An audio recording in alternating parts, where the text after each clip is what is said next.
perawatan tanaman kita tentunya harus tahu apa yang dibutuhkan oleh tanaman itu sendiri.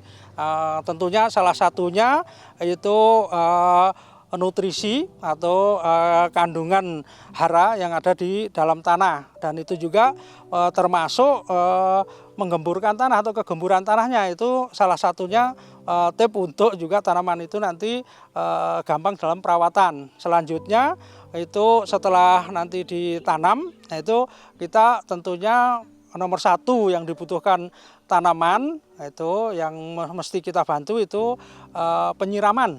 Nah itu penyiraman itu bisa hanya dengan air saja, tapi juga bisa kita tambahkan, yaitu kita tambahkan beberapa tambahan unsur, yaitu kita biasa sebut itu VOC, yaitu jadi pupuk organik cair. Nah itu apabila tanaman kita masih ada kekurangan unsur, nanti bisa kita lihat kalau tanaman seperti ini sudah memenuhi semua unsur, jadi udah lengkap, sehingga kita hanya perlu menyang atau membersihkan tanaman kita. Itu kita bersihkan sekelilingnya itu dari gulma atau tanaman rumput yang kita anggap mengganggu.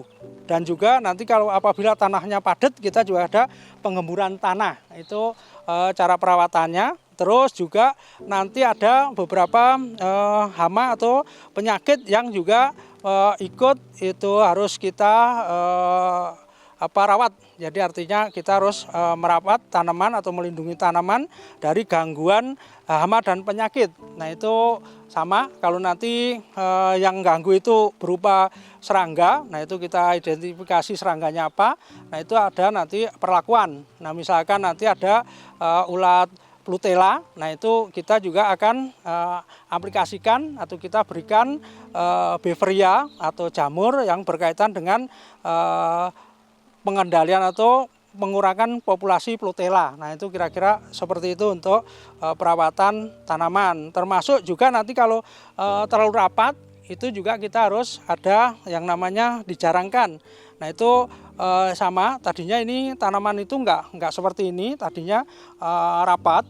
Nah itu akan kita panen yang sudah kita terangkan, jadi yang umurnya pendek kita ambil dulu. Nah itu seolah-olah itu juga sudah merupakan perawatan tanaman, yaitu mengurangi populasi tanaman yang ada di sekitar. Terus kalau misalkan kena penyakit, kita juga akan aplikasikan atau akan kita lindungan tanaman kita ini dengan beberapa beveria atau beberapa bakteri atau beberapa ramuan yang nanti akan kita aplikasikan untuk melindungi tanaman kita supaya tidak kena atau gangguan dengan beberapa penyakit. Nah itu penyakitnya itu bermacam-macam, hamanya juga bermacam-macam. Maka dari itu pokok dalam untuk perawatan tanaman. Jadi perawatan itu dimulai dari pengolahan tanah sampai nanti tanaman ini siap atau kita bisa panen. Itu selalu harus ada perawatan. Karena kalau tanpa perawatan tanaman kita atau produk kita nanti tidak bisa sesuai yang memang sudah kita harapkan atau kita standarisasikan. Nah itu seperti itu.